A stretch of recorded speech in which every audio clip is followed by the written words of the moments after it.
a glowing signboard or such signboard with lights on it? No. So glowing signboard, I have seen especially new practitioners who places glowing signboards or the signboards have a lights on it. It is not permitted.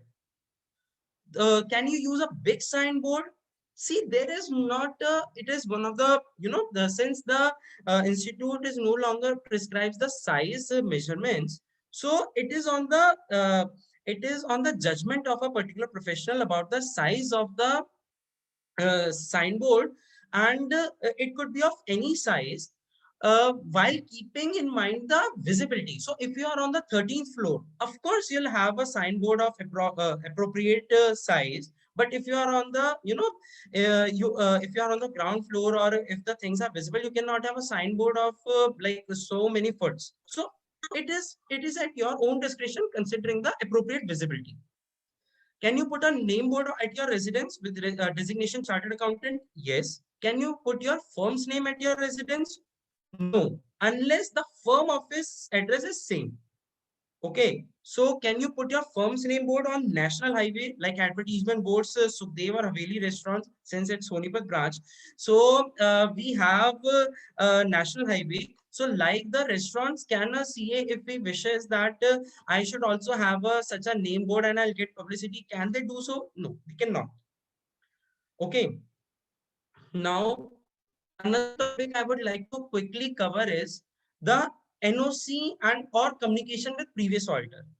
Everybody knows about it, but there are certain queries, or when we are working, there are certain questions which come to our mind, whether we should, whether NOC or this particular clause is applicable in this scenario or as well.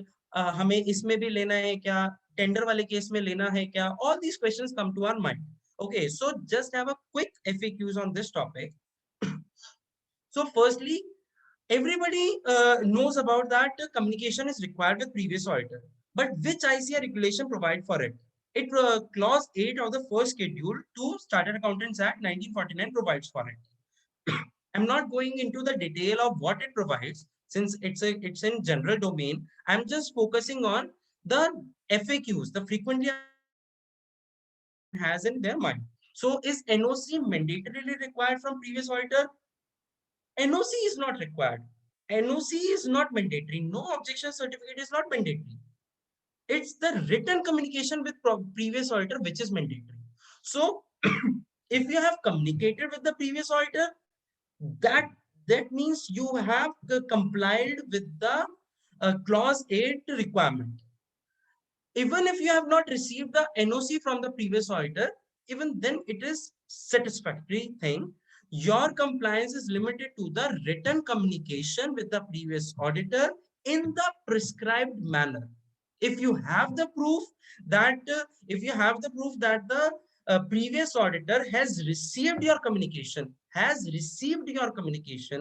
then yes, your requirement is, your compliance with the clause 8 is completed. There are n number of cases provided in volume 3 of Code of Ethics, n number of cases in the past decades over this particular issue of communication with previous auditor, whether that we have sent an email or we have sent a courier of the communication, whether it would be justified or not. So basically, the thumb rule is whether the previous auditor has received your communication or not, and do you have the proof for that? If you have the proof that the previous auditor has received, then yes, your compliance is done. Then another query is it required for every engagement, whether audit or taxation? It is mandatory for audit engagement and recommendatory for all other engagements, whether taxation, advisory, it is recommendatory, but for audit, it is mandatory. So it is required for tax audit also. Yes. Internal audit, even in the case of internal audit, it is required.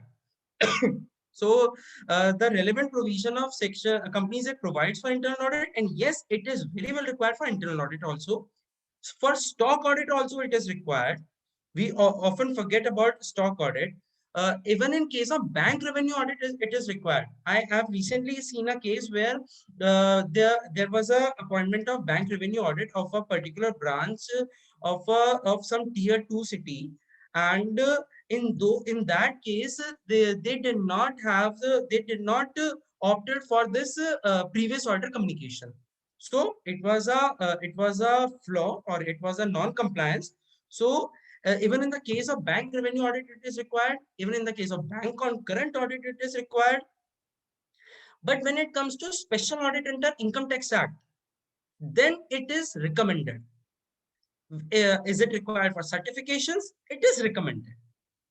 Now, another query is it required for tenders, the services which we receive on tenders? So, if the service is of the nature of audit, say you applied for a tender for a particular stock audit of particular stores of Haldiram.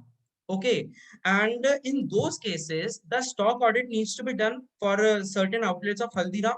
Okay, in those cases, yes, previous auditor communication with previous auditor is required, irrespective of the fact that in the previous year that auditor was not there or no audit was conducted. It doesn't matter. Even in the previous year, if the audit is not there, but just in the previous to previous year, the audit was there, then yes, the communication with the previous auditor is required. So, is communication over the email is sufficient? Yes, provided the previous auditor acknowledges it. So, when the previous auditor acknowledges your email communication, then yes, you have a proof that the previous auditor has received the communication, and yes, now it is complied with. Then you have, can appointment as auditor be accepted before communication? No. It cannot be like that. You have made the appointment, you have received the you have received the board resolution, and now after providing consent, you have received the board resolution, and now you, at the time, you have also given your acceptance letter to the corporate, and then you are then you are communicating with the previous auditor. It cannot happen. Just after providing the consent, after receiving the board resolution, after receiving the board resolution, and before providing the acceptance of the audit, one needs to get the communication done with the previous auditor, written communication. Okay. Now, one of the like, it's April month going on, and in the March end, it's the time for bank statutory audits. So we all know that banks do not provide sufficient time to communicate with the previous auditor. In such cases, they are in such rush that if they have sent you the appointment documents today, then they need it by the end of the day, or by the end of the by the next day. You cannot have time to communicate with the previous auditor or to wait for the response. So what to do in such cases? You want to comply with it. So Code of Ethics provide a special provision for all such cases where the time availability is not much to wait for response, and that way out is conditional acceptance, which means that at the time of providing your acceptance to the audit, what you can mention is that this particular acceptance from auditor is subject to the response or any issues raised, is subject to the response or any issues raised by the previous auditor. If you provide this, then yes, after this, if you provide this and accept the audit, yes, you have complied with the provision of clause 8 of first schedule. You have complied with. In the recent case, like last month, I have seen various banks where they have issued, the Google Forms to accept the they have sent the Google Form links or Microsoft Form links to provide for the acceptance of the audit of the particular bank branches. So at that time, they did not ask for all the documents. They just wanted the CA to confirm the particular branch audit that he or she will do it. Even at those cases, it is an acceptance. So even at that area, the CAs who have knowledge about this conditional acceptance, they specifically mentioned in the remarks column that this acceptance is subject to the communication with the previous auditor. So if you are doing it, taking a screenshot, saving in your appointment records, then your compliance is done. Even in the peer review, it will not be a problem when the peer reviewer asks for your appointment or engagement records. So that was all about the what I wish to discuss in the routine daily task FAQs. So what all we have, all the queries we can take now.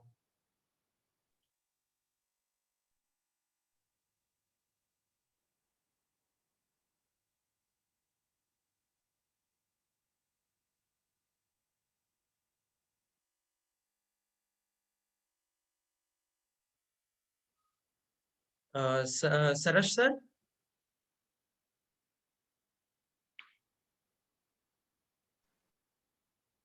हाँ sir, अगर किसी की query हो कोई, please sir.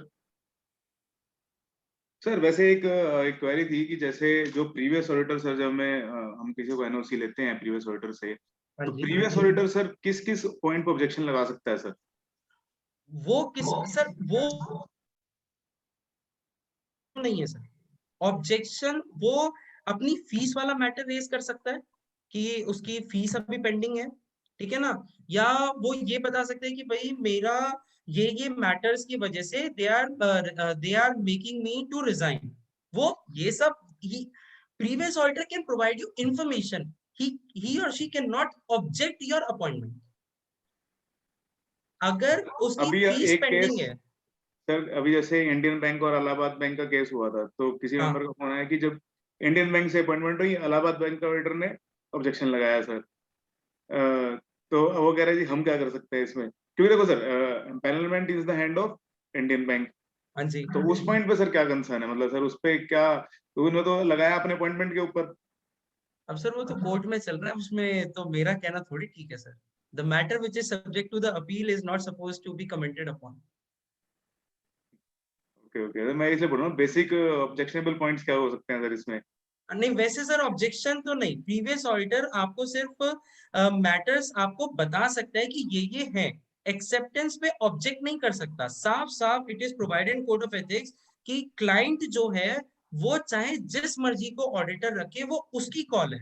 कोई भी auditor can not be a hindrance कि अब मैं ऑडिटर बन गया, मैं अब किसी और को बनने नहीं दूंगा, ऐसा it can not happen in any manner. हाँ अगर फीस पेंडिंग है तो नए ऑडिटर की रिस्पॉन्सिबिलिटी है कि वो फीस क्लियर करवाएं, जो अनडिस्प्यूटेड ऑडिट फीस है। अगर नॉन एश्योरेंस फंक्शन की फीस है तो भी वो एक्सेप्ट कर सकता है, एक बारी को ड्यू कोर्स में रिलीज करवा सकता है।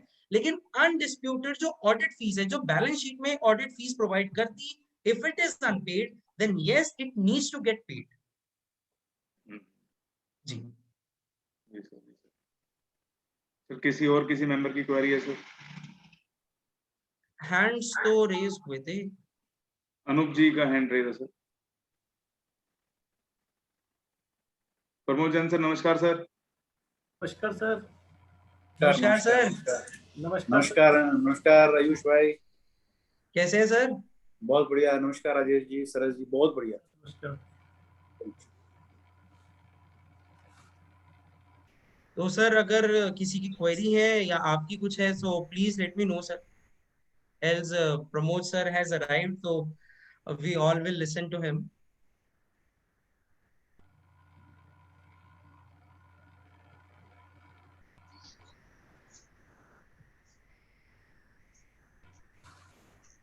I think there is no query, sir. I think so.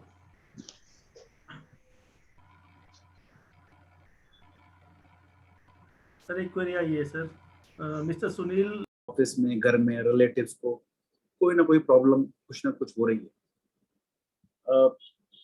उम्मीद है कि जल्दी ही ये दौर भी निकलेगा, एंड सभी दौर निकलने होते हैं, कुछ ना कुछ अच्छी चीज दे के ही जाते हैं। नुकसान तो होता है, but yes we should be more strong and be more positive. जितना जिससे जो हेल्प हो सके, जिसको जरूरत हो प्लीज हेल्प करें। हम सब इकट्ठे मिलके ही एक दूसरे की हेल्प करके आगे बढ़ सकेंगे। My sincere wishes that everyone is fine in their home along with their family, friends and near and dear. Topic जो आज मेरे को चेयरमैन सर ने अलॉट किया है, this is regarding schedule 3 and yes very important topic. और हम इस टॉपिक को आज जो समझेंगे, हम क्वेश्चंस भी साथ के साथ लेंगे, जो भी साथ साथ आए हर पॉइंट के ऊपर जो जो उसके क्वेश्चन हो उस पर डिस्कस कर लेंगे, क्योंकि हमारा डिस्कशन मूड रहेगा तो सभी को इसका फायदा होगा. And more importantly, if I am talking about the schedule 3, the schedule 3 is applicable, amendment is applicable for the financial period beginning on or after 1st April 2021. यानी पहली बात तो ये है कि ये मार्च 21 की बैलेंस शीट के लिए नहीं है, ये मार्च 22 की बैलेंस शीट के लिए. तो हम सब सोच रहे होंगे कि when it is not for 22 balance sheet, it is for 21 balance sheet, तो क्यों ब्रांच चेयरमैन ने एग्री किया कि अभी हम इसको पढ़ें, अभी तो हमारे पास और भी बहुत कुछ पढ़ने को है. और क्यों प्रमोद जी एग्री भी कर गए कि हाँ भैया अभी कर लो, वरना नॉर्मली मैं तभी एग्री करता हूँ जब उसकी एप्लीकेबिलिटी होती है. But when I studied it, I found it that in various cases, if I don't consider this in the March 21 balance sheet, I might be regretting in the March 22 balance sheet. अगर मैंने 21 की balance sheet में इन चीजों को अभी नहीं देखा, तो 22 की बैलेंस शीट में I will have no option but to report it. So let us think it from that point of view, that I have to tell to the clients, because ultimately the responsibilities of the management to prepare the financial statements. Yes, we do help them. We do help them to prepare the financial statements, or to what should be there, what should not be there. But ultimately, at the end, the responsibility is of the management. So from all those points, let us try and understand this Schedule 3 amendments. And एक point का impact आप just try and think कि ये मेरे कौन से client को impact करेगा.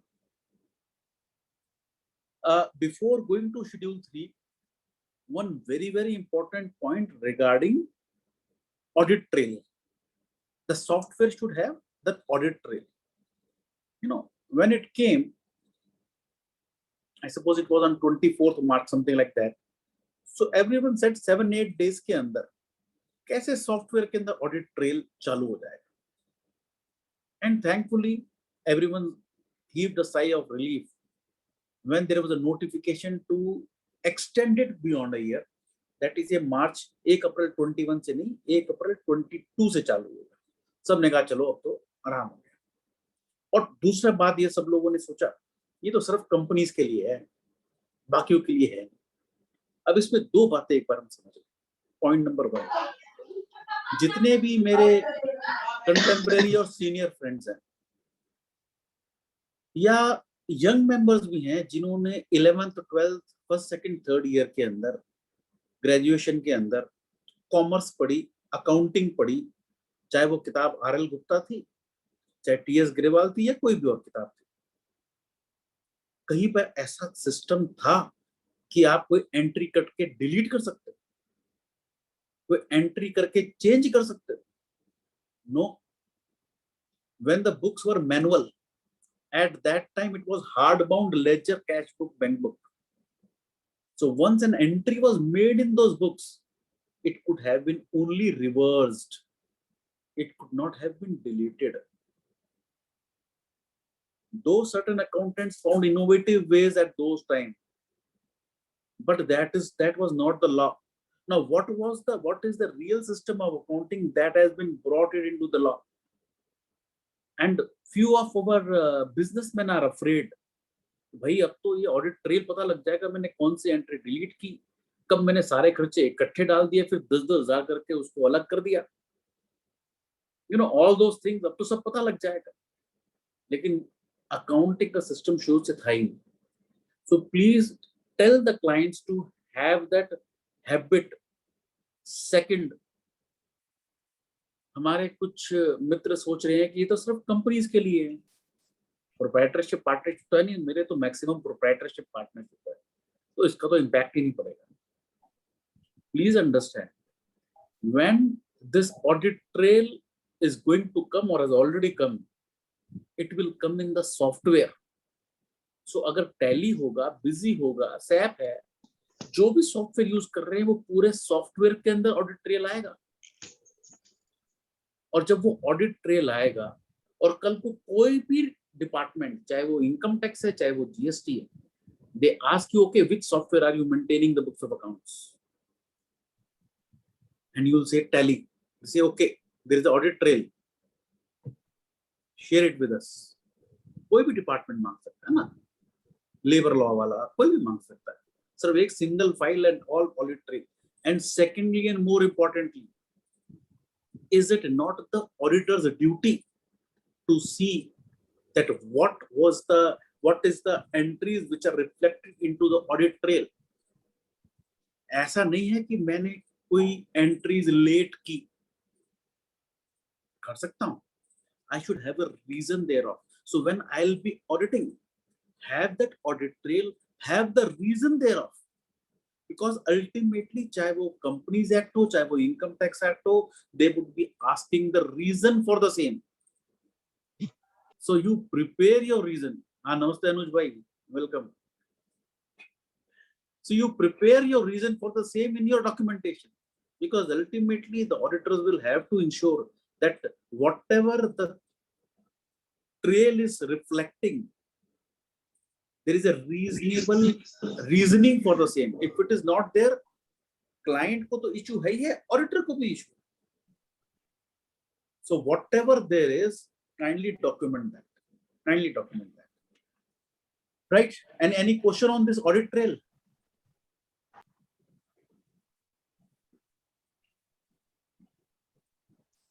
Audit trail पे कोई issue हो तो we can talk. Otherwise, we'll go ahead with the schedule. Chat box में तो कोई नहीं, किसी और को कोई issue?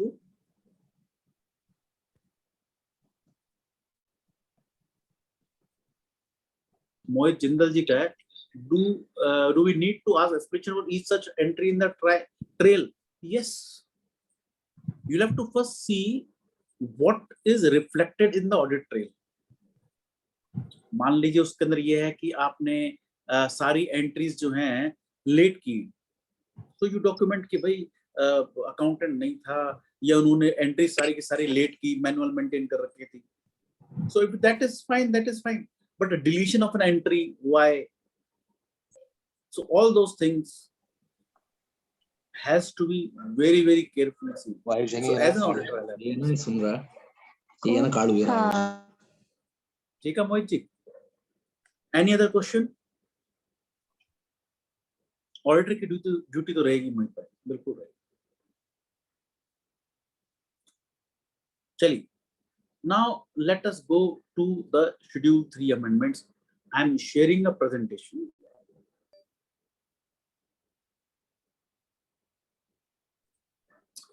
Changes in schedule 3, and let us first understand this schedule 3 contains the details for the financial, the format for the financial statements, and which is divided into 3 divisions. Division 1, which is applicable for the companies who are following the company's accounting standard rules 2006, and majority of the SMP clients, हमारे और आपके clients, ये companies accounting standard rules 2006 compliance वाली companies का audit करते हैं, उन्हीं की financial statement prepare होती है. Second division is जिनको Ind AS applicable है, यानी कि जिनकी net worth 250 करोड़ से ऊपर है, या जो लिस्टेड एंटिटी है, या उनकी होल्डिंग या सब्सिडियरी एंटिटीज. एंड डिवीजन 3, वो NBFCs which are required to follow the Ind AS. So we will be talking about all 3, but concentrating mainly upon division 1. And just to inform you that ये जो these changes which are there, these changes are common in all the 3 divisions. Just to give an overall idea, if I talk about division 1, the general instructions of the whole financial statement for the companies who are following the company's accounting standard rule 2006, there is only one amendment. In the balance sheet format, one amendment, general instructions to the balance sheet, yani notes to accounts ke disclosures mein, for relating to balance sheet, more than 25 25 amendments, statement of profit loss के format में 1 amendment and general instructions for the statement of profit loss यानी कि notes जो profit loss के हैं उनके अंदर disclosure में 4 अमेंडमेंट्स। सिमिलरली डिवीजन 2 की बात करूं, वहां पे जनरल इंस्ट्रक्शंस के अंदर 1 अमेंडमेंट, बैलेंस शीट की फॉर्मेट में 2 amendments, statement for changes in equity जो एक शेड्यूल बनता है, जो एक नोट बनता है, वो पूरा का पूरा चेंज कर दिया गया, और general instructions for the balance sheet more than 28 amendments and general instruction for the statement of profit loss 4 amendments. Division 3 के अंदर statement of changes in equity को सब्स्टिट्यूट किया गया, general instruction for the balance sheet में more than 23 amendments, profit loss के instructions में 3 amendments. So ये overall. Now let us talk about the amendments, and when we will be talking about schedule 1 amendments, division 1 amendments, वो literally आप समझ जाएंगे कि schedule 2, 3 में भी उससे related amendments हैं। बैलेंस शीट में जो चेंजेस आए, सबसे पहला राउंडिंग ऑफ। अगर मैं इंडियस वाली बैलेंस शीट कहूं तो इंडियस वाली बैलेंस शीट के अंदर rounding off is mandatory, but जो हम कंपनीज अकाउंटिंग स्टैंडर्ड रूल 2006 की बात करते हैं उसमें अभी वॉलंटरी है, and that is depending upon the total turnover of the company.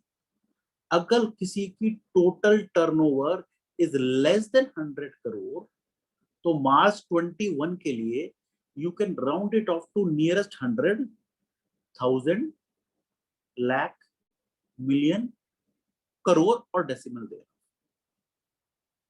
और अगर मेरी total turnover is more than 100 crore, in that case 100,000 is not allowed, lakh, million और crore is mandatory, voluntary, optional. What I see in various balance sheets, आज की date में भी मार्च 20 की बात करूं तो 19, 17 की बात करूं तो मैं देखता हूं अमाउंट्स होती हैं 1,24,530 रुपए 38 पैसे, 40 पैसे। This पैसा currently also is not allowed. It has to be in rupees. It cannot be in पैसा। आज की डेट के अंदर भी मैंडेटरी। अब ये कहता है कि जो टोटल टर्नओवर है इसकी जगह नेक्स्ट ईयर से हो जाएगा टोटल इनकम, लेकिन राउंडिंग ऑफ ऐसी रहेगी, मार्च 21 में ऑप्शनल, मार्च 22 में मैंडेटरी। तो मेरा ये कहना है अगर मैं मार्च 21 की बैलेंस शीट अभी फाइनल करूंगा, जब मेरे को वॉलंटरी और अगले साल से मैंडेटरी होना ही होना है, तो मैं इसी साल इसको क्यों ना कर दूं, इसी साल में राउंड ऑफ क्यों ना कर दूं? Because why I am saying this, क्योंकि अगले साल करूंगा हो सकता है मैं भूल जाऊं राउंड ऑफ करना, अभी तो बिल्कुल ताजा ताजा है। और मान लीजिए मेरे पास कुछ बैलेंस शीट अभी मैं फाइनल करता हूं, कुछ मैं करता हूं सितंबर एंड के अंदर, कुछ में हो जाएंगे, कुछ में रह जाएंगे। सारी तो मैं अकेला बैठ के करता नहीं, मेरा कुछ स्टाफ करता है। मान लीजिए मेरे पास 25 बैलेंस शीट्स हैं, मैंने 20 में कर दी, 5 में रह गई, तो मैं जब नेक्स्ट ईयर करूंगा मेरे को ध्यान रहेगा अरे भाई ये तो सारी ठीक आ रही है, इसमें क्यों नहीं हुआ, तो उसको मैं नेक्स्ट ईयर कर पाऊंगा। तो मैं rounding off, though it is voluntary in 21, mandatory in 22, let me start from 21 itself. Option तो है ना आज मेरे पास, लीगली ऑप्शन है, तो why not start doing it from this year itself. So we can do it this year 21 itself. Second change, ये again 22 से रहेगा, हालांकि जो चेंज हेडिंग में किया है बैलेंस शीट के फॉर्मेट में बिल्कुल सही किया है। काफी टाइम से हम कह रहे थे कि this should have been done, क्योंकि हमारा एक अकाउंटिंग स्टैंडर्ड है AS10 which was earlier titled as fixed assets. Earlier it was fixed assets, now it is property, plant and equipment. And friends, this AS10 is amended even for proprietorship, partnership and LLP.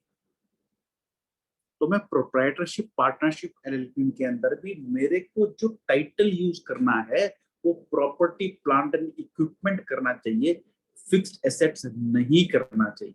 उसकी जब मैं accounting policy बनाऊं वो accounting policy में it has to be property plant and equipment are not fixed assets. Please इसी साल check कर लीजिएगा, पिछले साल जो 2 साल पहले ये चेंज आया था, जो चेंज कर चुके वेरी गुड, जो नहीं कर चुके इस साल से कर ले। तो मेरा जो फिर एसेट्स के अंदर, नॉन करंट एसेट्स के अंदर टाइटल था प्रॉपर्टी प्लांट एंड इक्विपमेंट, उसमें ऐड कर दिया एंड इंटेंजिबल एसेट्स, और जो पहला हेड था टेंजिबल एसेट्स का उसको ठीक कर दिया प्रॉपर्टी प्लांट एंड इक्विपमेंट। ये नेक्स्ट ईयर से आएगा 22 ईयर एंडिंग 22 की बात करें, राइट। नाउ दिस चेंज, अभी हम आज की डेट में बैलेंस शीट में क्या दिखाते हैं नोट्स के अंदर, उनकी शेयर होल्डिंग जिनकी 5% से ऊपर की शेयर होल्डिंग है, राइट, 5% से ऊपर की दिखाते हैं। नेक्स्ट ईयर से क्या होगा कि ये 5% की तो दिखानी है, मेरे को प्रमोटर्स की भी शेयर होल्डिंग दिखानी है और चेंजेस ड्यूरिंग द ईयर भी दिखाना है। Percentage of change during the year कितना चेंज हुआ, एंड जब मैं प्रमोटर्स की शेयर होल्डिंग दिखाऊंगा 21 में नहीं दिखाना, 22 में दिखाऊंगा। जब 22 में दिखाऊंगा तो क्या 21 प्रीवियस ईयर की फिगर्स नहीं दिखाऊंगा? बिल्कुल दिखानी पड़ेगी। तो पहले तो मैं ये डिटरमाइन करूंगी प्रमोटर है कौन होता है promoter. Now this promoter is defined again where, defined under the Companies Act itself, and the definition includes that the person who is stated to be promoter in the annual return, जो हम साल की annual return file करते हैं in NGT 7, वहां पर promoters का नाम जा रहा है, जरा चेक कर ले क्या गया था पिछले साल, क्या जाएगा इस साल। तो प्रमोटर्स की शेयर होल्डिंग जो चेंज होगी उसकी परसेंटेज टोटल देनी पड़ेगी, तो उसमें चेक कीजिए किसका नाम जा रहा है। दिस माइट बिकम इंपॉर्टेंट, हो सकता है वो एनुअल रिटर्न में प्रमोटर्स पुराने चले आ रहे हो, क्योंकि एनुअल रिटर्न तो बहुत सालों से सेम है ना, उसमें प्रमोटर्स का नाम कब से जा रहा है, और उसके बाद आपकी शेयर होल्डिंग चेंज हो गई, प्रमोटर का नाम वही चला आ रहा है। तो प्लीज टेक केयर कि प्रमोटर कौन है। इस बार की जब एनुअल रिटर्न फाइल करें उसको चेक कर लें, पिछले साल की जो फाइल की उसको चेक कर लें, and then see and document it what is the promoter share holding and what are the changes there. एक 2 बड़े इंपॉर्टेंट चेंज किए हैं जो कि अगेन मार्च 22 से हुए। Just for your information that हमारा जो टर्म लोन होता है लॉन्ग टर्म बोरिंग का, उसके अंदर जो नेक्स्ट 12 मंथ्स के अंदर from the reporting period ended 31 March, जो 12 मंथ्स का अमाउंट पे करना होता है, that we classify as current liability. हम दिखाते हैं long term borrowing less current maturity of long term borrowing, current maturities of long term borrowing that is payable within 12 months, and we classify it as current liabilities which is there since year 2012 itself, जब ये मेरा schedule 6 change हुआ था तभी से। but now they have said no, we don't want it into current liability, that should be classified as short term borrowing। तो ये मार्च 22 के अंदर current maturities of long term borrowing would be classified as short term borrowing and not current liabilities। Another change is regarding security deposits। अभी तक मैं इसको दिखा रहा था loans and advances, अब मेरे को इसको दिखाना है current asset या non current asset, long term है या short term, उसके again from 22 not 21, बट ये माइंड में रखना पड़ेगा नेक्स्ट ईयर से ये चेंज है। 21 में आप ये चेंज नहीं कर सकते, 22 से चेंज करना पड़ेगा। Security deposit and current मैच्योरिटीज of short term borrowings, these 2 changes in the classification। Now this becomes very important, very important, and I've been telling this since more than 10 to 15 years, जहां पर भी I used to talk about financial statements even to independent directors or to the bankers, current sundry creditors की ageing, हम debtors की ageing लेते थे ना, more than 6 month, less than 6 months, और उसको भी हम कई जगह गलत दिखा देते थे। और जो गलत दिखा देते थे तो वो उसके केस के अंदर, जब अगर किसी बैंकर ने इंस्टीट्यूट में उस ऑडिटर के अगेंस्ट केस किया है तो he has been held negligent, he has been held guilty. So trade payable की एजिंग इज नाउ आस्क्ड। अभी तक हम ट्रेड पेबल्स में दिखा रहे हैं dues to MSME and dues to other than MSME. Now further what is asked is dues to MSME which is undisputed and dues to MSME which is disputed, dues to other than MSME which is undisputed, and dues to other than MSME which are disputed. First question arises, what is a dispute? Merely exchanging certain emails or letters is a dispute, or a dispute which is there in any court of law, that is a dispute. In my view, any dispute which is in the court of law is a dispute, otherwise everything is under a reconciliation. अगर मैं MSME act की भी बात करूं तो वो कहते हैं कि अगर आपको गुड्स सर्विसेज में रिसीव करने के बाद कोई ऑब्जेक्शन है तो raise that objection within 15 days. If you don't raise that within 15 days, your 45 days period begin from the date of end of the rendering of services or delivery of the goods. So वो objection है, वो dispute नहीं है. Dispute होने के लिए it has to be any court of law. Now what the aging is being asked? Aging, इन सभी की aging is the trade payable which is due for less than 1 year, 1 to 2 year, 2 to 3 year, more than 3 year. है ना, more than 3 year मांगेंगे। 22 की आप ये detail देंगे, trade payable की वेरिफिकेशन 22 की देंगे ना, तो प्रीवियस ईयर की भी देंगे 21 की। जस्ट ध्यान करो कि आपके कितने क्लाइंट्स हैं जिनके ट्रेड पेपर्स 8-10 साल से चले आ रहे हैं। जब 22 में बनाएंगे, मान लीजिए 22 के एंड में हमने सबने बहुत सारे लेक्चर्स सुने, अवेयरनेस सुनी, सब कुछ किया, तो हम कहेंगे 22 में खत्म कर दो। 21 में अपन ने ध्यान नहीं किया तो 21 के अंदर आ रहा है मोर देन 3 years 10 crores, और 22 में आपने कर दिया 50 lakhs। तो ये नहीं पूछा जाएगा ये 9 करोड़ 50 लाख किसको दिया, कैसे दिया, सबके कन्वर्ट में जाना। एंड ऑडिटर की ड्यूटी, भाई ये 2 साल 3 साल, 1 से 2 साल, 2 से 3 साल, 3 साल से अबाव, इनकी कंफर्मेशन तो लो। And if they are still reflected in the balance sheet, how it is true and fair? Are they payable? Are they disputed? If not, why they are still there? Bankers को, stakeholders को, जो भी उससे deal करना चाह रहा है, invest करना चाह रहा है, कहेगा भैया how good pay master he is, 2-3 साल से पेंडिंग है, पेमेंट क्यों नहीं कर रहे? मैनेजमेंट को ये चार्ट देना पड़ेगा, एज वेल एज ऑडिटर को पूछना पड़ेगा कि how it is true and fair that it is still payable. Kindly tell us why it is not written off, and still they are not writing it off, not giving you any explanation. You will have to qualify. तो क्या 21 में इसको check नहीं करेंगे?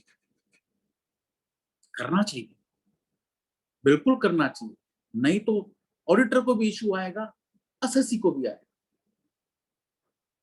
Please check, take an action.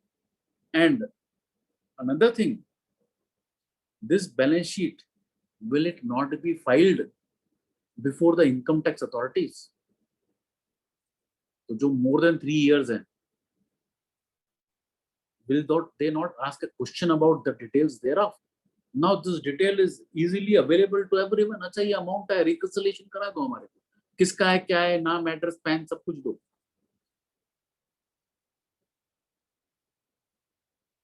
Any questions on this, please?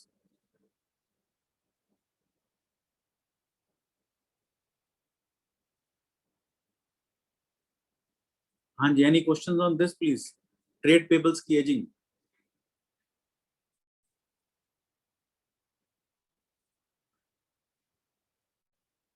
हाँ जी सरस जी, आपको ध्यान आ रहा है बहुत सारे क्लाइंट्स जिनकी ट्रेड पेबल्स कितने सालों के होंगे? क्या होगा उनका? उनको हमने कभी पूछा? हमने कभी बताया? एसएससी की भी एरर है, कंपनी की भी एरर है और ऑडिटर की भी है, उसने कभी क्यों नहीं पूछा?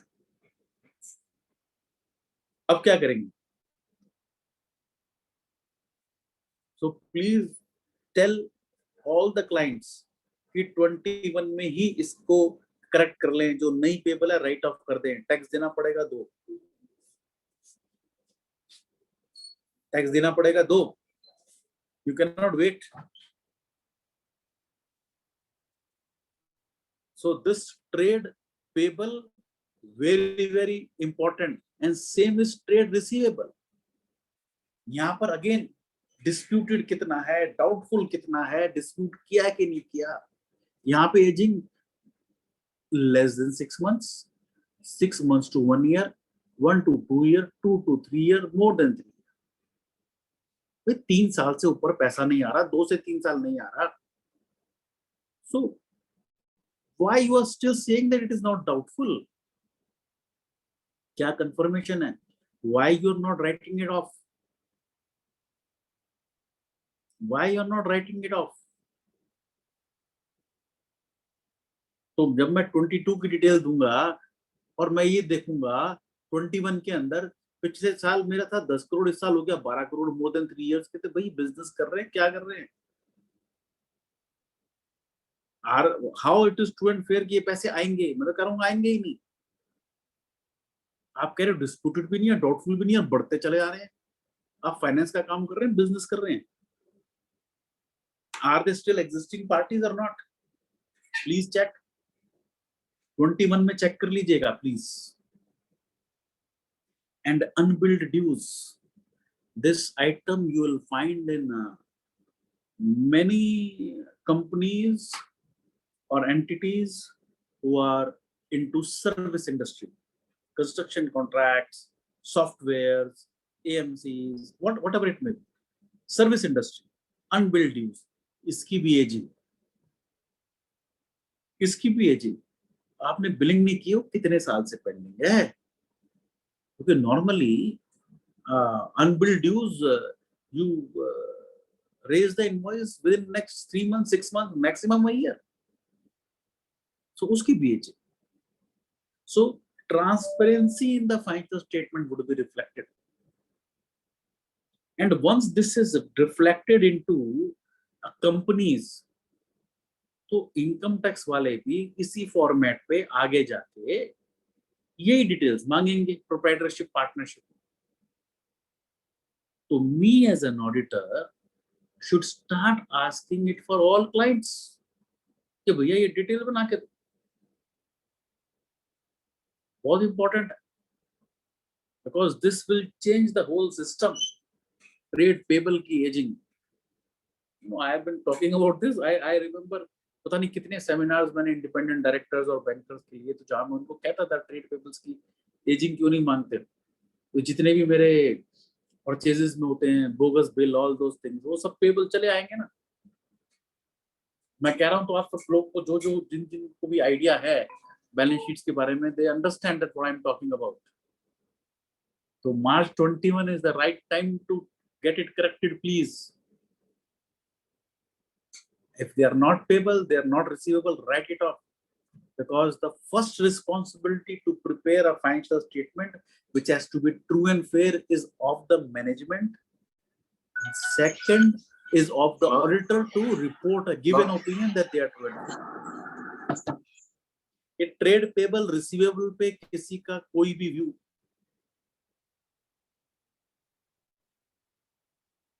किसी भी मेंबर का कोई भी view on trade receivable and payable, please.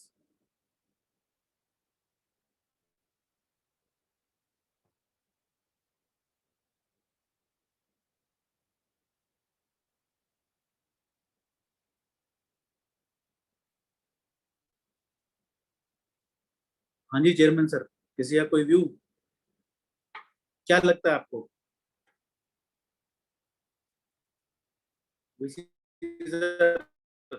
कोई व्यू आपका सही है, गलत है ये जो चेंज आया है?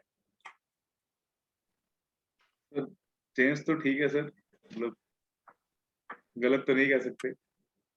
गलत तो नहीं कह सकते। कंपनियों पे इस पे क्या इम्पैक्ट आएगा?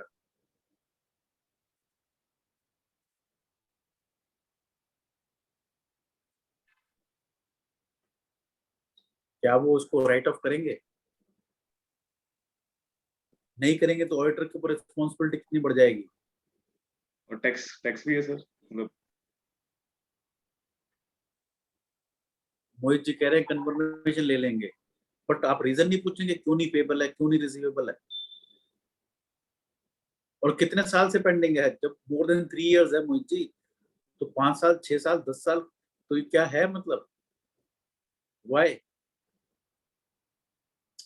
both parties agree, but why it is still not payable receivable? बाकी सबको दे रहे हैं, इनको नहीं दे रहे। You know, I agree with you what you are saying, but when you will actually do it ना, confirmation नहीं मिलेगी, confirmation नहीं मिलेगी। और प्लीज मेरी रिक्वेस्ट है ऐसे केसेस के अंदर go for 100% external confirmation ऐसे 505 अपनी सेविंग के लिए। अगर एसएससी अलाउ नहीं करें तो please qualify that report accordingly कि एक्सटर्नल कंफर्मेशन अलाउ नहीं किया मेरे, क्योंकि अल्टीमेटली क्या होगा, कहीं पे कुछ भी आएगा ना तो अल्टीमेटली ऑडिटर के ऊपर आ जाएगा what you did. Sir What मेरी you एक did? छोटी सी क्वेरी है। हाँ आयुष। सर काफी प्रोफेशनल्स में ना क्या होता है कि ना those who have government audits, तो गवर्नमेंट एंटिटीज में जब वो ऐसे 505 के अकॉर्डिंग एक्सटर्नल कंफर्मेशंस के लिए गवर्नमेंट एंटिटीज को ही दे सेंड द रिक्वेस्ट, तो वहां से रिस्पांस नहीं आता, या वहां से कई बार के बाद भी बैलेंस कंफर्मेशंस नहीं आते। अब ये अलग टॉपिक है कि वहां पे वो 3 साल पहले राइट ऑफ कर चुके, हम यहाँ कैरी कर रहे हैं, वो इश्यूज तो हैं।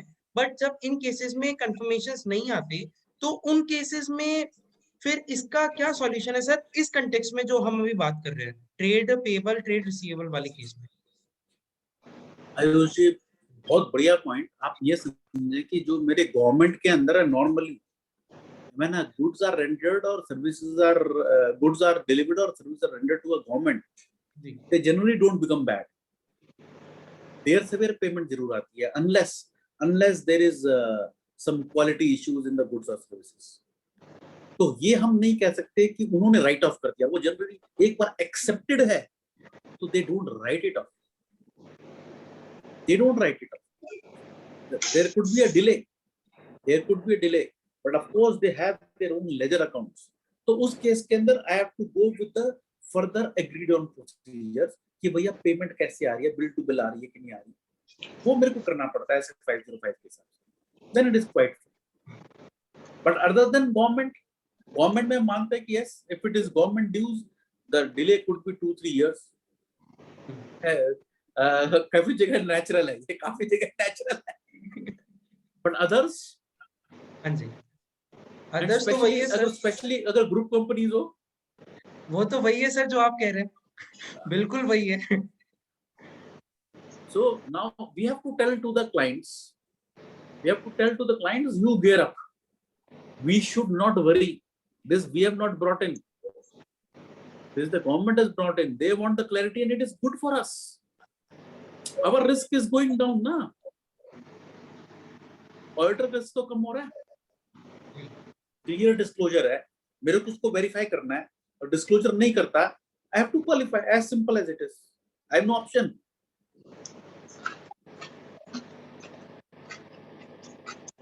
so this is one of the very, इसलिए मैं कह रहा हूं कि सरस जी ने बिल्कुल सही किया, जो हम अभी इसको डिस्कस कर रहे हैं 22 के एंड में करेंगे, 21 की बैलेंस शीट बनने के बाद हम कुछ नहीं कर पाएंगे,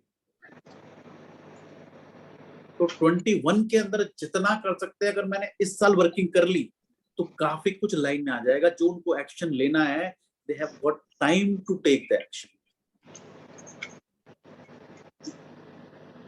ये शेड्यूल 3 के चेंजेस फिर इफेक्ट स्पीड पकड़ेंगी बाय फरवरी मार्च 2022, लेकिन जिन्होंने अभी समझ लिया, अभी एक्शन ले लिया, they would be sitting quite better as compare to compared to those persons who would be awaking at the fag end of the year, right? So these important changes आगे चलते हैं. संजीव कुशल जी का है, कुशल साहब का, we made an advance payment for supply of goods and supplier neither supply goods nor giving back payment, so it becomes doubtful. Create a provision for doubtful debts, doubtful advances. Sir ऐसा है, एक हम ये भी देखते हैं कि हमने पैसा दिया और एक्चुअली में पैसा नहीं आ रहा. In those cases, I don't show them doubtful. And at the fact of the in any year, फिर मैं उसको write off कर देता हूँ सीधा, without being doubtful. मेरा कई जगह तो आर्बिट्रेशन में केस चल रहा होता है, कोर्ट में केस चल रहा होता है, but I don't show even that as a doubtful. As an auditor, I have to ensure that these are reflected for true and fair. They should be shown as doubtful, na? This is a very good case, Kutal Sahab, what you have told that isko to doubtful dikhao, provision karao doubtful debt 100%, right?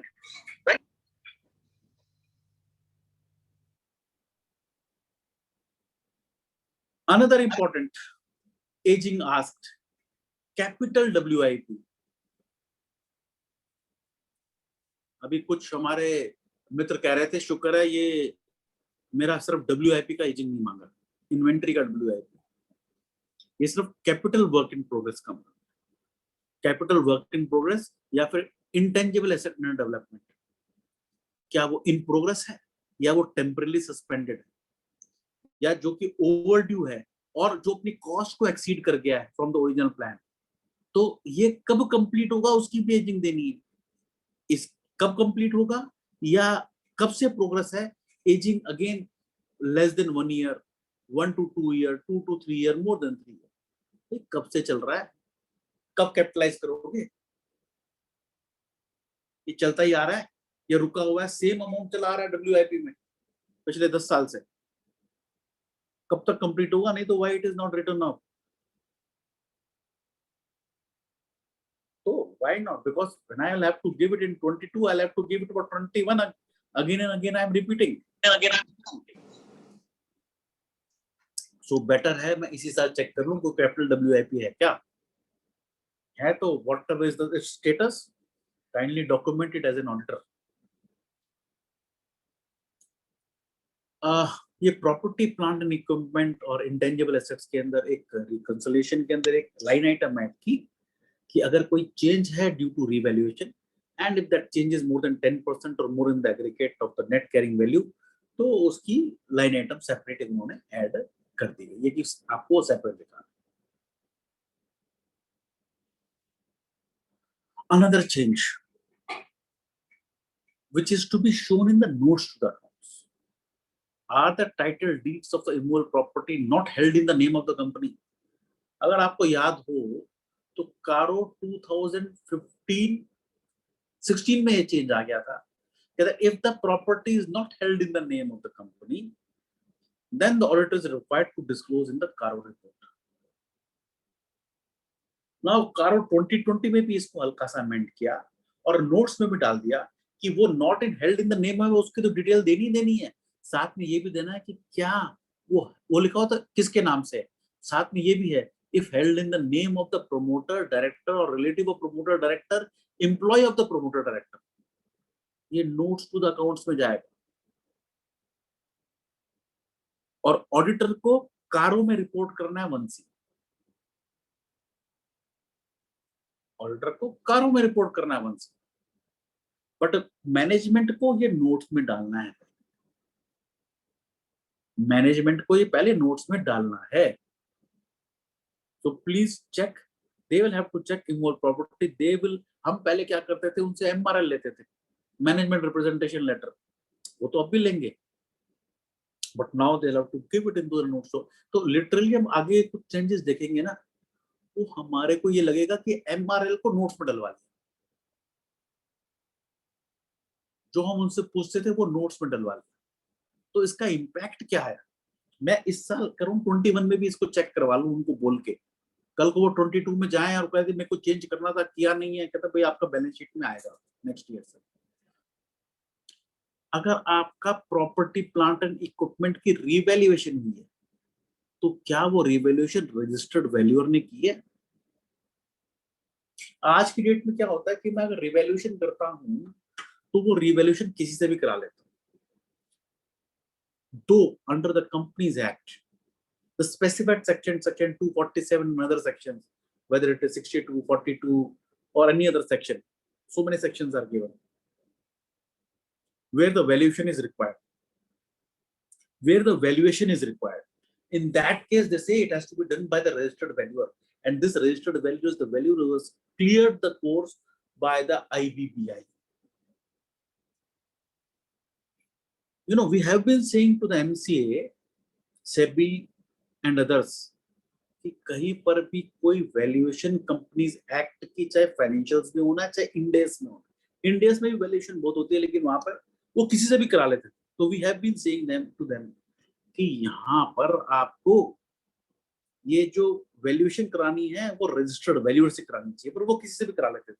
Now they have to tell whether they have got it done by the registered valuer और not, and again the auditor will have to report in clause 1D whether it has to be done by the whether it has been done by the registered valuer or not. पहले management, then car auditor, first management then auditor. Another change, another very interesting change, management will have to disclose in the notes to the accounts जहां पर company ने loan advance दिए हैं in the nature of loans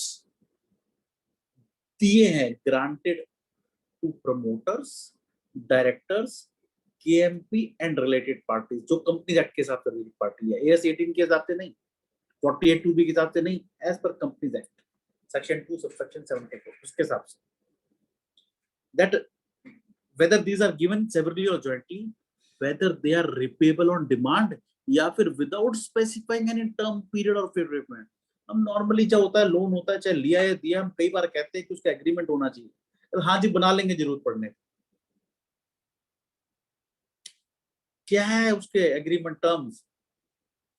repayable on demand है, मांगने पे देंगे, 1 साल के लिए 5 साल के लिए है, या उसके कोई टर्म्स ही नहीं है, कोई पीरियड ही नहीं है। अलॉन्ग विथ मेरी टोटल एडवांसेस का कितना परसेंटेज है। ये क्वेश्चन एक सेमिनार में मेरे से पहले पूछा गया कि सर ऑलरेडी हम एएस 18 में दिखाते हैं। मैंने कहा वो एएस 18 की 186(4) की भी तो रिक्वायरमेंट है कि जितने एडवांसेस है उसकी डिटेल दो और किस लिए दिया ये भी दो। मैं तो अपनी सब्सिडरी को, एसोसिएट को, जेवी को, इनको भी देता हूँ ना, लोन देता हूँ जिसके अंदर मैं पार्टनर हूँ, उसको भी देता हूँ ना, सब रिलेटेड पार्टीज हो गई। तो यहाँ पर मेरे को बताना पड़ेगा कि विदाउट एनी टर्म्स है या रिपेबल ऑन डिमांड है तब देना है।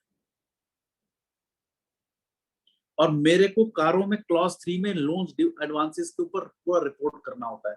And the same point the auditor has to reply whether any loan has been given which is repayable with on demand or without specifying any term।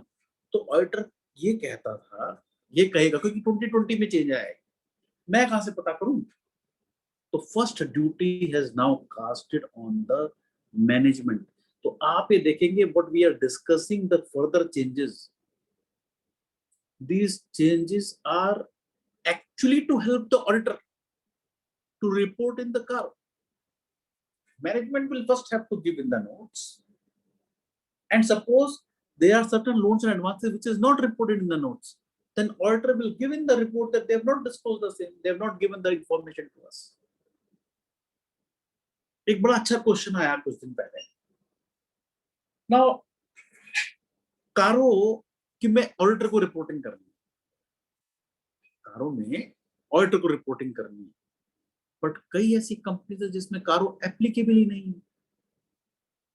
और जब ये कारो 2020 एप्लीकेबल होगा अगले साल से, मार्च 22 के लिए एप्लीकेबल है, कारो 2020-21 के लिए नहीं। स्मॉल कंपनी को कारो एप्लीकेबल 2020 नहीं होगा। और स्मॉल कंपनी की डेफिनेशन चेंज कर दी 1 अप्रैल 2021 से। क्या चेंज की? अगर किसी की paid up capital is less then 2 crore, अभी तक 50 लाख थी, 1 अप्रैल से 2 करोड़ हो गई, and turnover is less than 20 crores, अभी तक 2 करोड़ थी, then it is a small company. If it is a private company, not a holding or subsidiary company. तो आप कहेंगे यार मेरे तो बहुत सारे क्लाइंट है जो कि स्मॉल कंपनी हो गई, क्या आप मुझे इतना टाइम लगा रहे हो, कारो तो हमारे को एप्लीकेबल ही नहीं है। अगर वो नोट्स में नहीं भी देता तो क्या दिक्कत है, मेरे को कारो में तो रिपोर्टिंग करनी नहीं। But you just think how smartly it has been done when they have changed the small company definition. Management is to report in the notes to the account, schedule 3 में आ गया। अब मान लीजिए ऐसी कंपनी जिसकी 10 करोड़ की टर्नओवर है, तो स्मॉल कंपनी है, कारो एप्लीकेबल नहीं है, लेकिन नोट्स में तो ये डिक्लेयर करनी है सब चीजें जो मैं डिस्कस कर रहा हूं। और अगर नोट्स में नहीं करनी, नहीं की, पहली बात है की और दूसरी बात है नहीं की। अगर की है तब भी ऑडिटर को वेरीफाई करना है, क्योंकि बैलेंस शीट तो पूरा वेरीफाई करेगा ना ट्रू एंड फेयर है कि नहीं है। और नहीं की तब शेड्यूल 3 कंप्लायंस नहीं है, तब भी ऑडिटर को रिपोर्ट करना। So please see how smartly it has been done, that in these points, whether CARO is applicable or not, auditor will have to report, give its opinion. They'll have to give the report, give their opinion. Please understand this. तो auditor इससे बचेगा नहीं, management भी और auditor भी। The duty is casted upon both. So please tell your corporate clients that they should get ready to make all these disclosures. जो Hooch पॉच है सब करना बंद करें, सबको ठीक कर लें।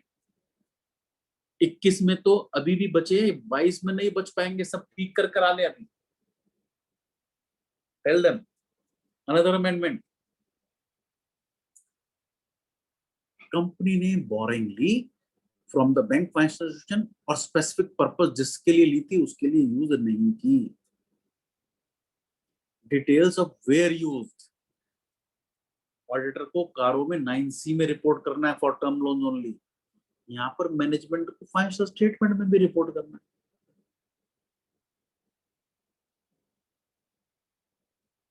बहुत बार होता है ना, टर्म लोन हाउसिंग के लिए ले लिया, यूज कहीं कर लिया, मशीनरी के लिए ले लिया, कहीं और के लिए कर लिया।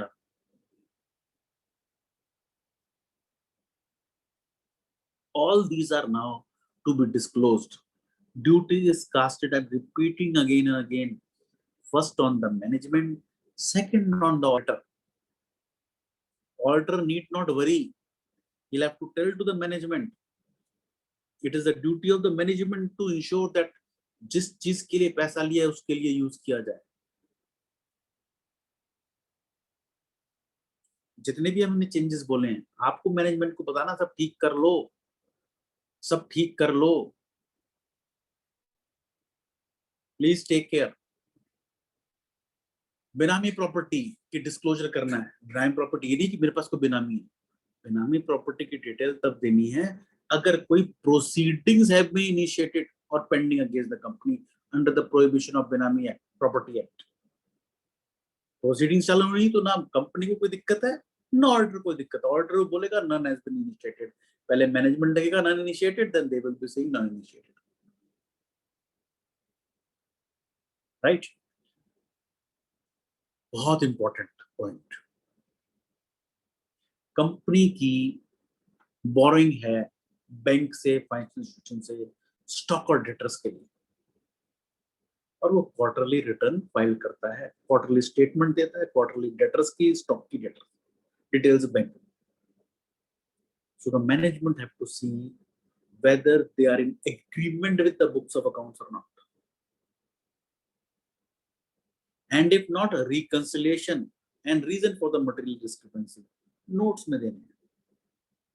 4 क्वार्टर चारों के, ऐसा नहीं है कि उसने कहा भैया मैं तो 31 मार्च का नहीं 28 मार्च का दिया था, कोई नहीं 28 मार्च का टैली करा दो। बैंक को बोला स्टॉक है 50 करोड़, बुक्स में आ रहा है 25 करोड़।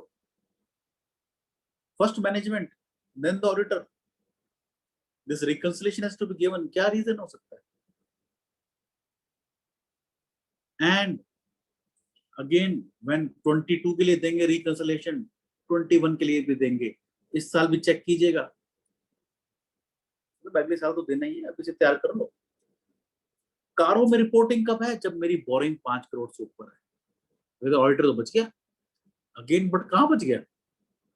2 करोड़ की बोरिंग है, नोट्स में तो जाएंगे ही। जब नोट्स में जाएंगे तो ऑडिटर को तो वेरीफाई करना ही करना है।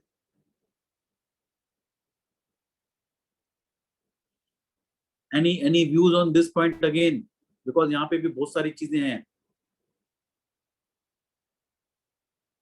ये बैंक स्टेटमेंट के वेरिएशन में क्या चीज, स्टॉक स्टेटमेंट एंड डेटर्स के स्टेटमेंट, कई जगह सीए सर्टिफाई करते हैं, कई जगह नहीं करते।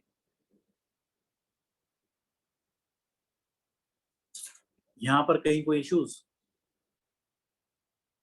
हाँ जी friends,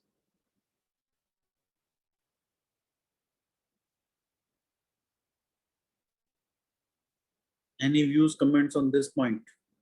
It's a very very important point friends. हम लोग कभी ऑडिट के टाइम में चेक करते थे, तो 21 में भी करना पड़ेगा, क्योंकि 22 में जाएंगे तो 21 की भी कैंसिलेशन देंगे।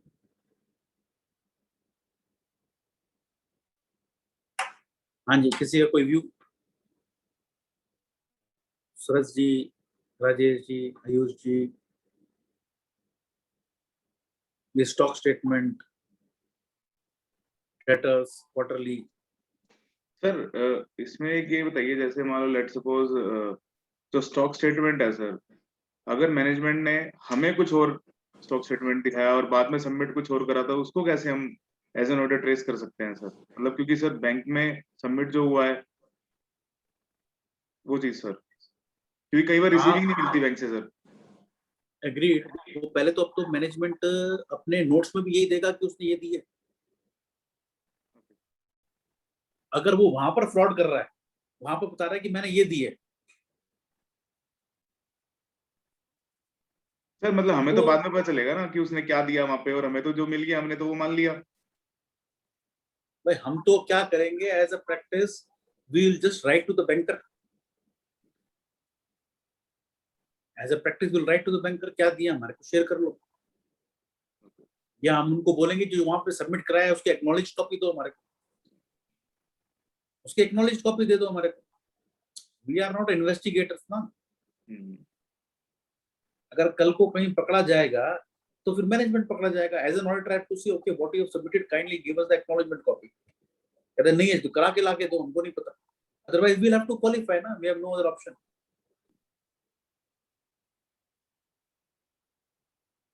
तो ये एक वेरी इंपॉर्टेंट चेंज जिसमें ट्रांसपेरेंसी बहुत आ जाएगी।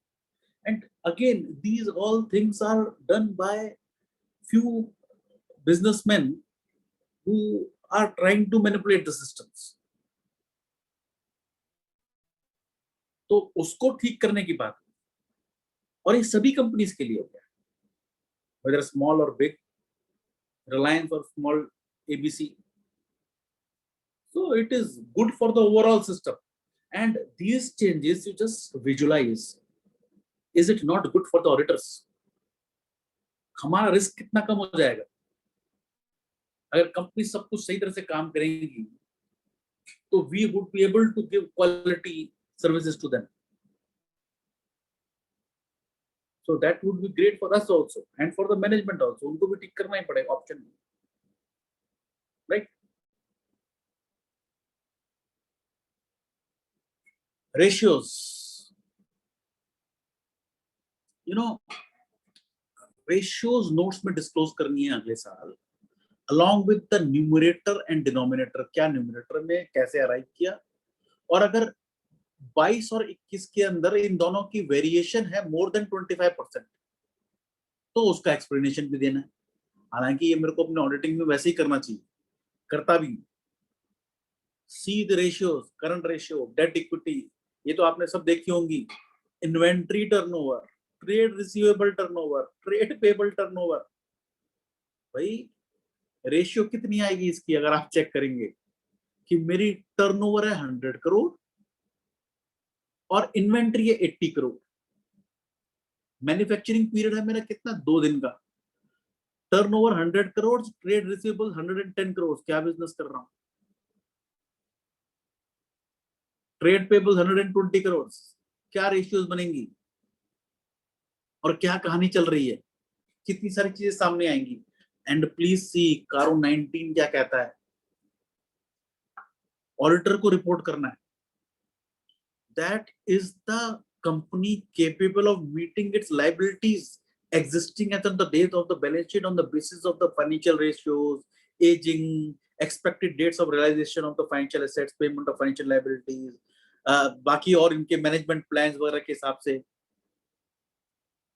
तो यहाँ पर ये पूरे रेशियोज और ये जो मेरे ट्रेड पेबल्स और की एजिंग, ट्रेड रिसीवेबल्स की एजिंग, ये सब मेरे को हेल्प करेगी to report on the clause 19 कि whether the company is able to meet the liabilities existing on the date of the balance sheet। अब मेरी ट्रेड पेबल का रेशियो है 200 या 200% और 300%, पेबल्स बढ़ते ही चला जा रहा है, then I have to tell na it is not very risky, debt equity ratio 2:1 नहीं, मेरी 100:1 है, क्योंकि मेरी कैपिटल ही कुछ नहीं है, प्रॉफिट भी कुछ नहीं आ रहा है, सब लोन ही है, लॉस चल रहा है। So all these ratios work it out this year itself, analyze कर लें, right? हाँ जी अरोड़ा साहब, राजेश जी, है ये इंपॉर्टेंट रेशियो सारी की सारी सर बिल्कुल करनी पड़ेंगी सर। ऑप्शन क्या है?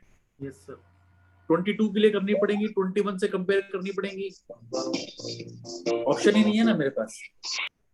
एंड एवरी कंपनी स्मॉल है, नॉन स्मॉल है, सभी, राइट? तो इसी साल करो।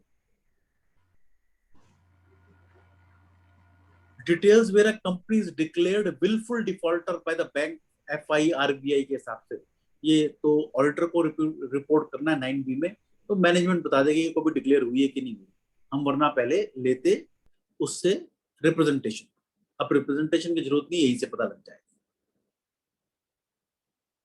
Right? Another very important detail जो कि ऑडिटर को भी मांगनी, रिपोर्ट करनी थी 9E और 9F में, ये मैनेजमेंट से पहले मांग, बिकॉज ऑडिटर देखो कई चीजें कैसे रिपोर्ट करेगा जब तक कि मैनेजमेंट नहीं बताएगा। तो आप ये देखेंगे जितने भी शेड्यूल 3 के चेंजेस हैं, these are all to help the auditors, और मतलब मैं तो कहूंगा बहुत अच्छे चेंजेस किए,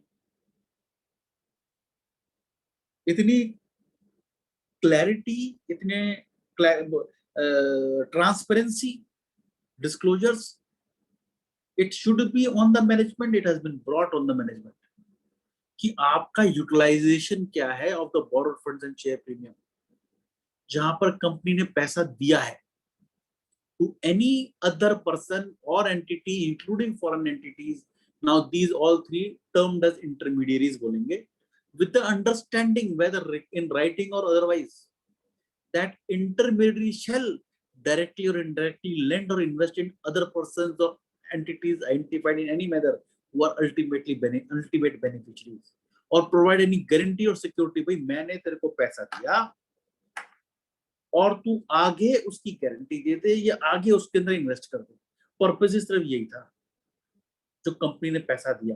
and similarly for the boring, मैंने बैंक से बोरिंग की, फर्दर जाके इन्वेस्ट कर दिया, सब्सिडीज को दे दिया, उसकी डिटेल देनी है गवर्नमेंट को, भैया मैंने इसीलिए बोरो किया क्या, कई एंड कंपनीज हैं जो सिर्फ यही काम कर रही हैं, they are made purely for this purpose only, so these disclosures would be required in the financial statements, and of course auditor को कारों में रिपोर्ट करना। Another very important amendment, and this I've been talking since last I suppose three odd years back, जब बहुत सारी कंपनियां strike off हो गई थी, तो एक क्वेश्चन नोट्स में आएगा, the details of the relationship with the struck of companies, investment relationship as an investment, debtors, creditors, shareholders, others। मैंने पैसा इन्वेस्ट कर रखा है, लोन दे रखा है, लोन ले रखा है, मेरे डेटर हैं, मेरे क्रेडिटर हैं, और वो कंपनीज स्ट्राइक ऑफ है। मैंने 5 करोड़ रुपया कंपनी से लेना है, बट वो स्ट्राइक ऑफ है, और मैं उसको दिखाए चला रहा हूँ, saying it is good. How it is good? मैंने देना है किसी को, मैंने लोन ले रखा है, स्ट्राइक ऑफ कंपनी, मैंने लोन दे रखा है, स्ट्राइक ऑफ कंपनी, मैंने इन्वेस्टमेंट कर रखा है दूसरी कंपनी में जो कि स्ट्राइक ऑफ है। यहाँ पर अगेन अमाउंट्स भी देने हैं, तो डिस्क्लोजर 22 की दूंगा तो 21 की नहीं दूंगा। इस साल ही चेक कर लें please, strike off company right of क्यों नहीं किया। अगर आप सोचिए कि your company has invested into a company which is स्ट्राइक्ड of, और आप दिखा रहे हो जी वो 5 करोड़ की अभी भी इन्वेस्टमेंट है, तो AS 11 के हिसाब से क्या वो एक्चुअली 5 करोड़ की वैल्यू है उसकी? जीरो हो जानी चाहिए, पैसा तो आएंगे नहीं। ऐसे पैसे लेने हैं या देने हैं, लोन ले रखा है या दे रखा है, कोई भी transaction they are zero unless you have communicated with the management of those struck off company and they have made an application for the revival of that struck off company, तब तो कुछ उम्मीद है, अदरवाइज तो नहीं। आपने देना किससे, लेना किससे, पैसा तो आपका खत्म है। and if still you are carrying in the financial statements, then how you are saying it is true and fair, bhai? How you are saying true and fair? How the management is saying true and fair? How the auditor is saying it is true and fair? It is not true and fair. It is not true and fair, please check। मैं जब ये उस वक्त बोलता था तो कहते प्रमोद जी आपके बात ठीक है, चलो इन्वेस्टमेंट डेटर्स क्रेडिटर्स हम सब ठीक कर देंगे। मैं शेयर होल्डर का भी कहता था, कहते भाई शेयर होल्डर की तो ऑडिटर की ड्यूटी नहीं है, कैसे लेके आएंगे, कहीं है ही नहीं ना ऑडिट के रिकॉर्ड्स में कहीं रिक्वायरमेंट है ना कहीं स्टैंडर्ड्स में, कहीं नहीं है। देखो फिर भी आपको चेक करना चाहिए, मैं तो यही कहता था। Now how they have brought in, ले आए शेड्यूल 3 के अंदर नोट्स में कि शेयर होल्डर भी अगर आपकी स्ट्राइक ऑफ कंपनी है तो बताओ। प्लीज सी, अगर मेरे कंपनी के शेयर होल्डर स्ट्राइक ऑफ, इसका मतलब क्या होगा? They are not existent. एक क्वेश्चन आया पीछे मेरे पास कि सर एक कंपनी है जिसमें मेरे 2 शेयर होल्डर, दोनों कंपनियां दोनों स्ट्राइक ऑफ है, अब क्या करूं? मैंने कहा अच्छा तो कब से है सर? हुए 3 साल। मतलब फिर पिछले साल 2 सालों में एजीएम कैसे हुआ? Everything is fraud. When their company was not in existence, no one attended. They could not have authorized any person to attend. How was the AGM held? Auditor is into trouble. Management is into trouble. कौन है उसके owners? कौन है director? Directors would be in trouble. Please see. और होता क्या है इन company का? एक्चुअली अगर लीगली देखें, जहां तक मेरे को आइडिया थोड़ा बहुत, हम नॉर्मली कहते हैं जिसका कोई नहीं होता उसका भगवान होता है, लेकिन मटेरियल थिंग्स के अंदर this if no one owns it, it belongs to the state, it belongs to the government. सड़क पे कोई चीज मिल गई, जमीन में कोई चीज मिल गई जिसका कोई लीगल ओनर नहीं है, it belongs to the state government. ऐसी कंपनीज जिसके अंदर शेयर होल्डर का अता पता नहीं है कौन है, it belongs to the government. So many issues. आप 22 की वेट मत कीजिएगा प्लीज, 21 में चेक कर लीजिएगा। Very important, I am telling you, very important. अगर आपका कोई चार्ज था या क्रिएशन का या सेटिस्फेक्शन का जो अभी तक रजिस्टर नहीं हुआ, तो उसकी डिटेल और रीजन देयर ऑफ। आज की डेट में अगर कोई चार्ज क्रिएट होना रह गया टाइम से, तो उसके बाद क्रिएट हो ही नहीं सकता। सेटिस्फेक्शन तो फिर भी आप अप्लाई करके सेटिस्फाई कर सकते हो with the delayed fees. Charge creation अगर रह गया तो हो ही नहीं सकता create. And maximum issue comes where a vehicle is taken from a bank और एनबीएफसी, उस पे चार्ज क्रिएट नहीं हुआ, उस पे भी चार्ज क्रिएट होना चाहिए। प्लीज टेक केयर, मैनेजमेंट को इस पे रिपोर्ट करना है, राइट।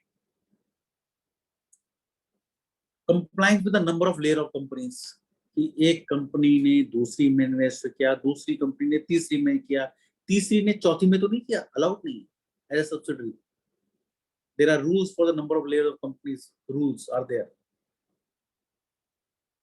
उस रूल का कंप्लायंस हुआ कि नहीं हुआ, क्योंकि कई लोग तो इतने सारे लेयर्स में काम करते हैं, पता ही नहीं चलता अल्टीमेट बेनिफिशियल ओनर कौन है।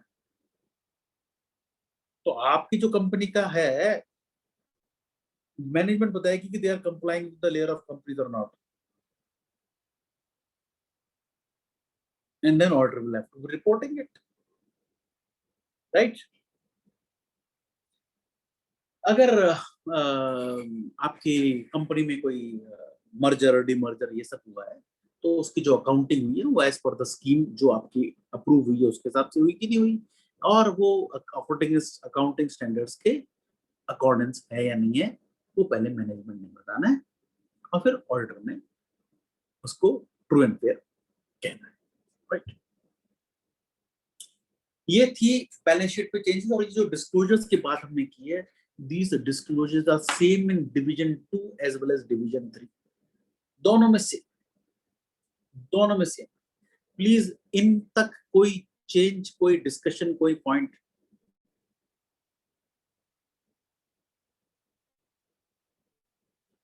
एक कुशल साहब का क्वेश्चन है, management of the company are same and no one company struck off but no dealing। मैं शायद कुशल साहब का क्वेश्चन समझा नहीं।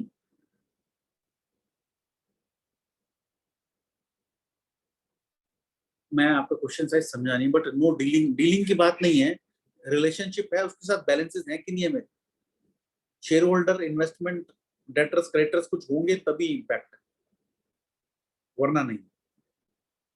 आयुष जी का क्वेश्चन है, any disclosure required if director of the company are also director shareholder of the company which has been struck off? No, only if there is relationship, only if there are transactions, otherwise not। no investment then कुशल साहब कुछ नहीं है। मेरे ख्याल से आयुष जी का और कुशल साहब का क्वेश्चन सेम ही। अगर दो डायरेक्टर्स हैं और बल्कि डायरेक्टर्स हैं ए कंपनी में और बी कंपनी में, और वो सेम ए कंपनी और बी कंपनी स्टॉक ऑफ, लेकिन दोनों में कोई ट्रांजैक्शन नहीं है, ना वो शेयर होल्डर है, ना लोन है, कुछ नहीं है, कोई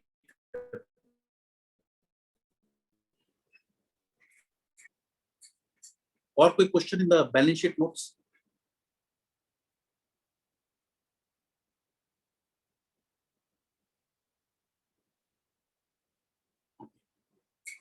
चलो,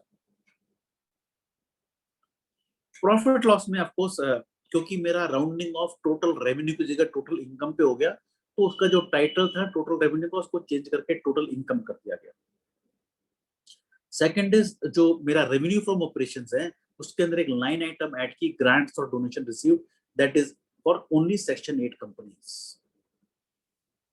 Now this again is a very important point, and this has come again from my Caro Clause 8 reporting undisclosed income। किसी यहाँ के सर्च सर्वे हुई, वहां पे उसने कुछ सरेंडर किया which were not recorded in the books, और या मेरे को कोई इम्यूनिटी है, लाइक जो VITS आई थी जिसमें आपको इम्यूनिटी है कि आपको दिखाना ही नहीं है, वहां बात अलग है। अदरवाइज जो भी पुरानी अनरिकॉर्डेड इनकम थी, that have been properly recorded in the books of account during the year और नॉट। सर्च हुआ, सर्वे हुआ, इनकम को रिकॉर्ड किया कि नहीं किया, वो अपनी डिटेल यहाँ पर देनी नोट्स के। whether the company has traded or invested in cryptocurrency or virtual currency. Question हमेशा उठ रहा है आजकल इसमें, क्या ये इंडिया में बैंड है, अलाउड है? I don't know whether it is banned or not, but if you are seeing IPL, you will be seeing that there are ads for investing into bitcoins and cryptocurrencies, and people are doing it. And here, whether it is allowed or not, the company will have to face the regulators. But if they are doing it, then they have to disclose in the note to accounts, and I as an auditor have to tell it whether yes, what have been stated in the note to account is correct or not. I have to just report upon the fact. I need not go further. I need not go further. Because अभी कुछ time पहले भी हमारे पास कुछ आए थे colleagues, कुछ friends आए थे जिनको अपनी एक कंपनी incorporate करनी थी to allow the Indians to trade into cryptocurrency. So they got that company registered. So MCA were allowing it. So allowed है तभी चल रहा है, right? But yes, reporting is there, disclosure is there. CSR, again, the auditor has to report in clause 20 and March 21 के लिए ध्यान कीजिएगा, जिसको भी CSR applicable है, March 20 तक क्या था कि you need not spend it. You were required to spend it. March 20 तक you were required to spend up to 2% of the net profit, जिसको CSR applicable है as per section 135. अगर spend नहीं किया तो give reason दे दो क्यों नहीं किया. So there was no provision required. But in 21, what the rule is, कितना spend करना है, कितना आपने spend किया, जितना आपने shortfall है, उसका provision create करना है. Provision इसलिए create करना है क्योंकि वो difference को amount आपको गवर्नमेंट को देना है under prime minister relief fund, PMK, स्वच्छ भारत, क्लीन गंगा, ऐसे फंड जो शेड्यूल 7 में with in next 6 months. So provision तो क्रिएट करना है. या फिर अगर आपका ऑनगोइंग प्रोजेक्ट है तो 3 साल में खर्चा करने के लिए आपको एक सेपरेट बैंक अकाउंट खोलना है. अगर आप ये नहीं करते so there are penalties on the company as well as the officer in default. March 20 तक इट वाज आइदर स्पेंड और explain. Now, if you don't spend, give it to the government. No reasoning. You have to keep the sum apart. So provision is to be created and set apart. And then the provision, these details are required in the notes to accounts. And auditor will have to report upon the compliances of the CSR के provision किया कि नहीं या आगे transfer किया कि नहीं किया. डिवीजन 2 and 3 में मोस्टली सेम एज डिवीजन 1 जो हमने डिस्क्लोजर्स की बात की, चाहे सीएसआर की है, चाहे लेयर 2, चाहे ratios, trade payable, trade receivable, वो जितनी हमने बात की सारी की सारी. एक फाइनेंशियल लायबिलिटी के अंदर of course addition of lease liabilities आ गई और statement of change in equity को थोड़ा सा इलैबोरेट किया, एक नया लाइन आइटम ऐड किया और प्रीवियस ईयर और करंट ईयर रिपोर्टिंग अलग अलग कर दिया. And also fair value of the investment property revaluations जितनी भी होनी है that is done only by a registered valuer. कारो 1 की रिपोर्टिंग भी है.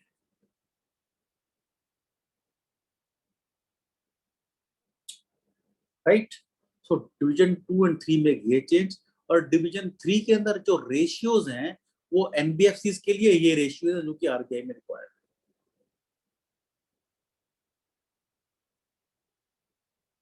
So these are the overall changes in Schedule 3. आपको ओवरऑल सब चीजें पता लग गई, इसके हिसाब से आप 21 की वर्किंग कर लें. राइट. एंड ये सपोज एक्सपर्ट्स पैनल सभी को पता है, expertspanel.in, यहाँ से आप साइन अप कर सकते हैं. इट इज टोटली फ्री और जब आपको ईमेल आएगा लिंक पे क्लिक करेंगे आपका अकाउंट एक्टिवेट हो जाएगा free of cost.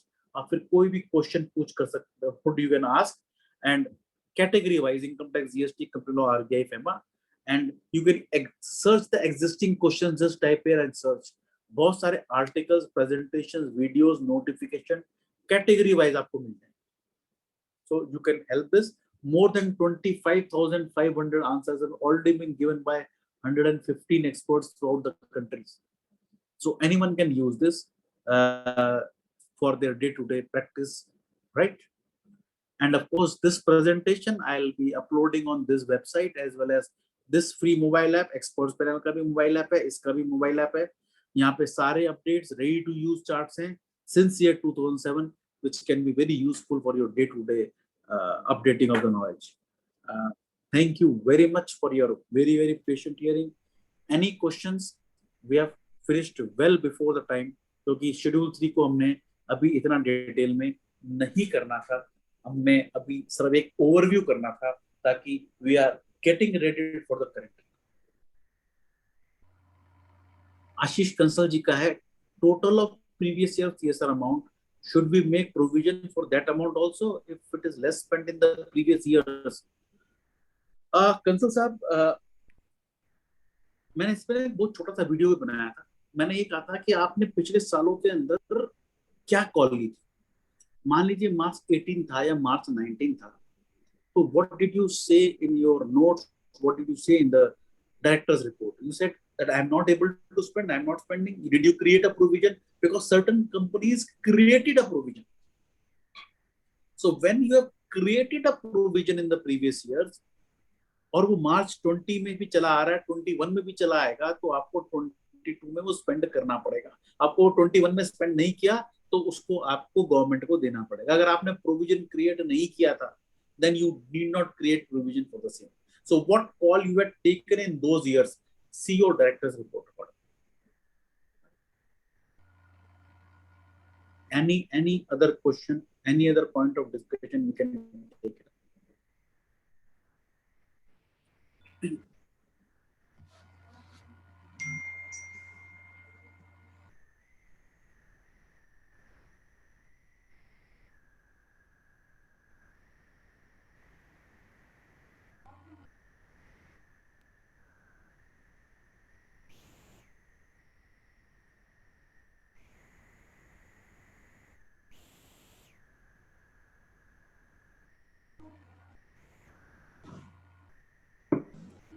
I think sir there is no queries.